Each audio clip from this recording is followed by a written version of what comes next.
To replace the inner door handle mechanism on your Cayenne, you will need to first remove the rear door panel.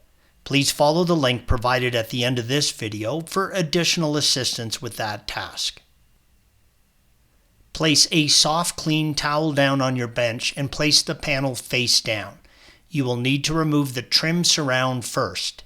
Use a T15 torque and remove the 5 screws indicated by the red arrows.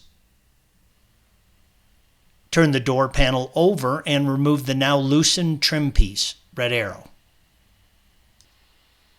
Use a T20 torque and remove the 5 screws holding the handle mechanism to the panel, red arrows. Turn the door panel over again and remove the assembly from the door. Now is a good time to give this area a good cleaning. Installation is the reverse of removal. Use care not to scratch the new handle when installing. Torque these screws to 1.6 Newton meters or 1 foot-pound. Do not over-torque these screws, you will strip them.